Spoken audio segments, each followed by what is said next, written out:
Hey restaurant, welcome back to my YouTube channel আৰু মোৰ YouTube চেনেলৰ অন্য এটা ভিডিঅ'লৈ আপোনালোকক জনাইছোঁ বহুত বেছি স্বাগতম তো গাইজ।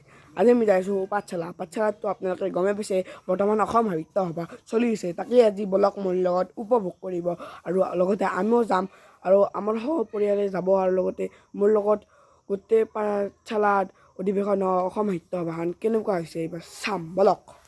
আৰু বৰ্তমান আমি আহি পালোঁ অসম সাহিত্য সভালৈ আৰু বৰ্তমান এই পাঠশালা আৰু বৰ্তমান আমি আহি পালোঁ বা মানুহ গাইজ কি মানুহ আৰু ইয়াতে লগন আৰু এইভাগে মাই গড মা কচম কি মানুহ হৈছে ইয়াতে গাইজ আৰু বলক এতিয়া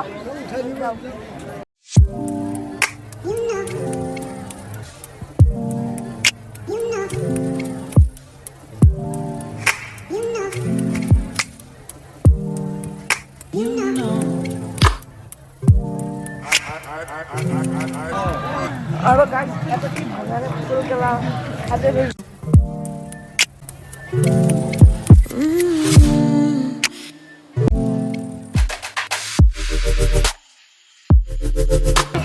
আৰু গাইজ এইখন হলিয়াৰে মেইন গেটখন কি বঢ়িয়াকৈ বনাইছে বাহিৰে গাইজ এইখন হলিয়াৰে মেইন গেটখন আৰু কি বঢ়িয়াকৈ বনাইছে বাহিৰে খাতিৰে আৰু কি বঢ়িয়াকৈ বনাইছে আৰু এতিয়া বলক ভিতৰলৈ যাওঁ। এই কি মানুহ হৈছে আৰু ইয়াতে চাওঁ এই আৰু এই ইভাগে ইমান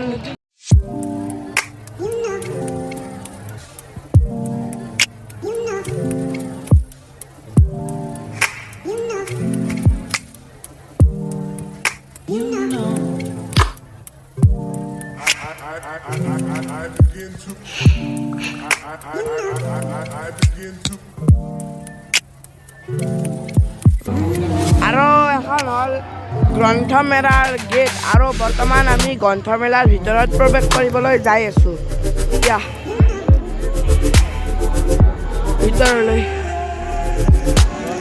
এখন হ'ল ইয়াৰে গ্ৰন্থমেলাৰ ভিতৰত আমি প্ৰৱেশ কৰিলোঁ আৰু ইয়াতে চবভাগে গ্ৰন্থমেলাৰে কিতাপৰ দোকান আছে আৰু দেউতাই বৰ্তমান আপোনালোকক দেখাই দিব তো চাওক।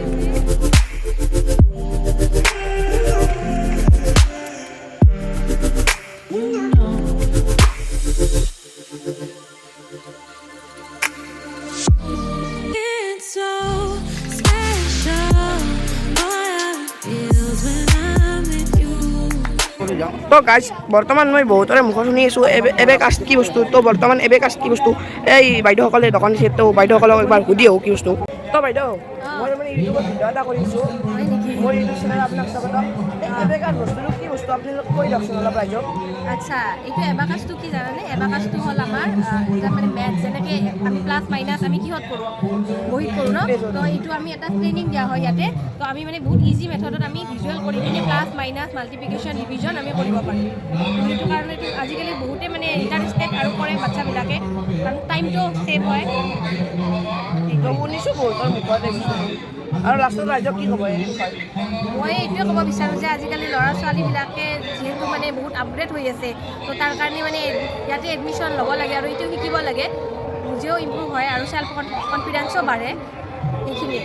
তো এইখিনি সময় কোৱাৰ কাৰণে আপোনাক ধন্যবাদ থাকিল। থেংক ইউ, তোমাকো ধন্যবাদ থাকিল। তো আমি এখন গ্ৰন্থমেলাৰ কিতাপৰ দোকানত প্ৰৱেশ কৰিলোঁ আৰু বৰ্তমান কেনেকুৱা দৃশ্য আপোনালোকক দেখাই দিওঁ।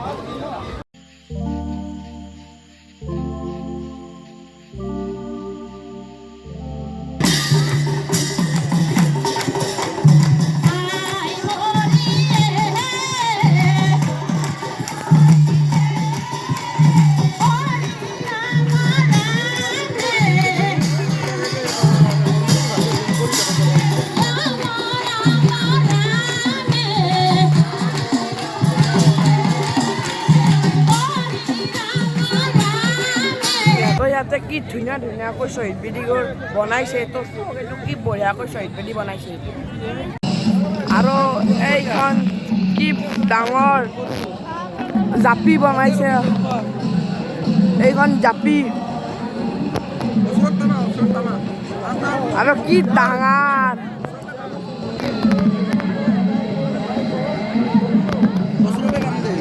অসমৰ ভিতৰত হ'ব পাৰে একদম ডাঙৰ জাপি বনাইছে। তো গাইজ এইবোৰ আগৰ স্মৃতি আৰু চাওক অসমৰ এশিঙীয়া গড়ৰ গড় গৰুৰ গাড়ী দল কাঠৰ থাপনা শংকৰদেৱসকলে ইয়াতে লৈ শিক্ষা লৈছিল আৰু তো গাইজ এইখন হ'ল আমাৰ অসমৰ জাপি নৰ্থ ইষ্টত সকলোৱেতো গমেই পায় বিহু ইত্যাদিবোৰত জাপি আৰু গামোচাৰে সম্বৰ্ধনা জনায় আৰু আমাৰ অসমৰ গৌৰৱ কৰিব লাগে এইবিলাক আমি অসমত পোৱা গৈছে হয় এইখন টেক্সি আজিকালিৰ সময়ত বহুতো কম দেখা যায় কাৰণ এইখন আছিল জৱাহৰলাল নেহৰু যেতিয়া প্ৰধানমন্ত্ৰী হৈছিল তেতিয়াৰ দিনৰে এইখন টেক্সি